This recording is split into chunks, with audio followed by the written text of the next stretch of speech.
why you should be the next mayor of Colorado Springs. Why I should be the next mayor of Colorado Springs? I'm change. I feel like, you know, voters are wanting that. The younger generation isn't voting. Could it be because they're not seeing change in the candidates that are coming up? I don't know. We have a 37% turnout on the 2019 election, which is low. So I'm trying to attract the younger audience of, if you want change, you have to vote for change. Local elections have the biggest impact on the community you live in. So that's really what I'm trying to do, is just show them, like, if you want to have impact on your community, you have to vote. Those little red ballots you get, that's not trash, that's your voice. So when you just see it and throw it away, you're throwing your voice away, as well as your chance to make a difference in the community. And it's the easiest thing you can do. So I'm trying to just get it all out in a minute, but yeah, I just want to show the younger generation that you have to vote. I mean, it's just one of those things you have to do. Being a mayor, you can have a chance to make the biggest impact. You can create an ideal version of the city you live in, and being a mayor, you have the power to enact that vision by implementing policies that create change and have a positive impact on your community as well. Yeah. So going through your website, you list a few priorities on there. One of them that you talk about is affordable housing. Some of the solutions you've talked about are establishing rental assistance, as well as grants and loans for first-time home buyers. Where do you envision this money coming from? Well, I mean, that's where we got to start. We got to look at the budget we have. We need to reach out to more people that want to make a difference. You know, faith-based organizations, nonprofit organizations. That would be a start to look at. The money coming from there is just, why don't we prioritize affordable housing over commercial? We could maybe even streamline the permitting process to do that. You know, nonprofit organizations that want to build housing to accommodate that, let's pass that through. Let's get it on. So that's where I'm trying to think of grants and loans, but you got to look at the budget and see what we're working with to see where that money can come from, but definitely want to have eyes on that. Got it. So you haven't identified an exact funding source, but you feel like it's there within the budget as it exists. Well, that's the thing. I've got to look at it to see how big our budget is and everything. But there's always a way to get something done.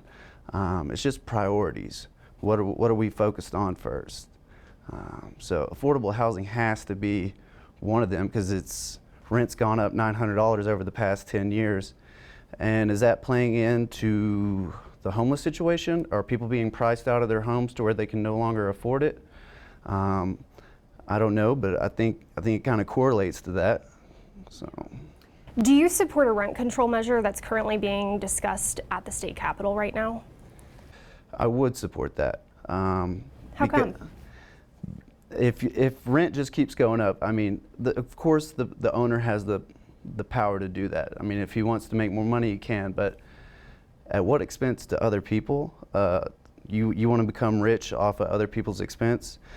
I think there should be a cap limit. You know, it's just like, because if not, we're going to start seeing one-bedroom apartments be $3,000 a month, and that's not sustainable. Talk to me a little bit more about some of these zoning priorities that you'd like to see done and rethinking zoning in Colorado Springs. Well, zoning, that's the thing, is like, where can we make these affordable homes? Like, where can we make these apartments? That's what we're going to have to look at. I know that there's only so much land to deal with open spaces in Colorado Springs. That's a huge problem that's the challenges they're facing with that. The zoning policies, let's take a look at what we're building where. You know, are we putting up we don't have to put apartments up in the middle of downtown or wherever we can, but let's see where we can. First of all, we just have to look and prioritize that as trying to get that done. So. Let's talk a little bit about the homeless community in Colorado Springs. You talk a lot about creating programs, some of which are already in place, I'd like to know, is your plan to overhaul those existing programs or just put additional funding towards them? Additional funding, of course, and just go out there and try to figure out what is the problem. What are these kids facing? Because when I drive down the street and see young kids that are homeless, like, what exactly is the problem? Is it drug addiction?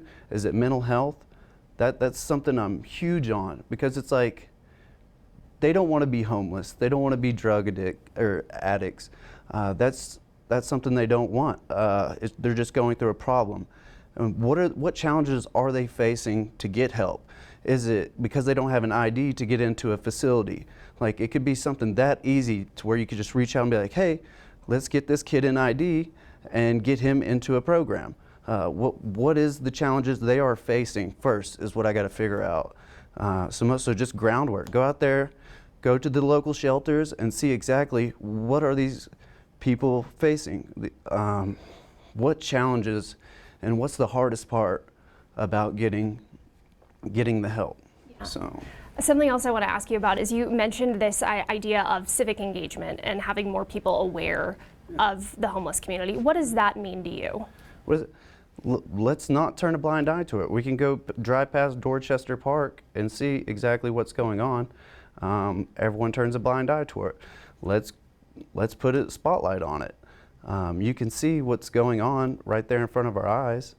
So that's what I'm saying, like, create awareness. We don't have to just have a park that nobody looks at or talks about. So that's one thing, or put barricades around it so no one could drive to it. That's not fixing the problem.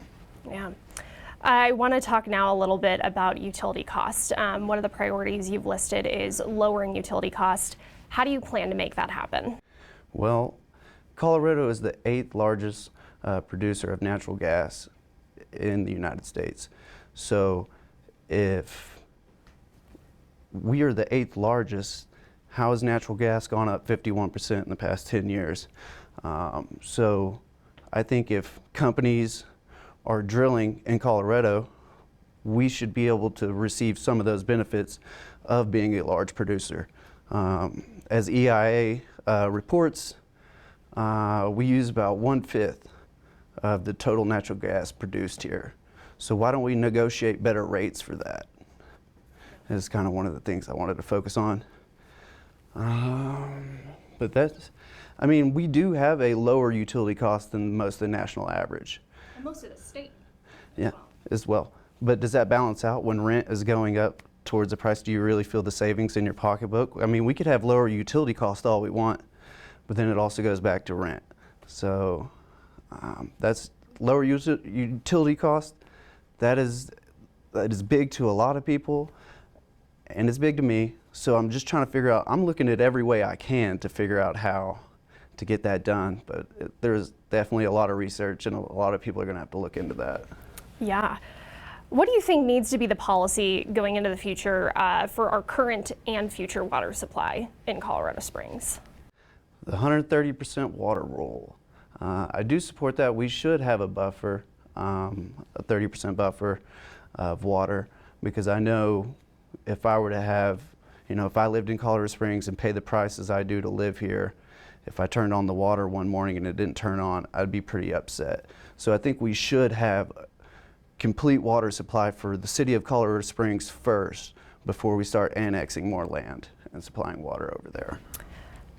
Do you support extending the top sales tax for parks and open spaces? I believe the voters rejected it last time because it increased it to 2 cents per $10 every time it went up. So I don't think I would really support it. I'd say we'd be better with the money we have right there. I listened to the opposition of some of the reasons why they were rejecting it, and it does make sense. Only, it was like 75% of the money has to go towards open spaces instead of parks, or at least for open spaces, and the other 25% for parks. Our time is actually ending, so I'm going to give you a chance to make your closing statement right now. Okay. Closing? Yeah, anything else you'd like to tell our viewers? Well, what I'm trying to say is to get the younger generation out there voting. You have to do this. Even if you don't vote for me, just get out and vote. I mean, 36% turnout, 37% turnout, that's pretty low compared to presidential elections at about 82%. So if you really want to make a difference in your community, vote in local elections is really the big thing I'm trying to make.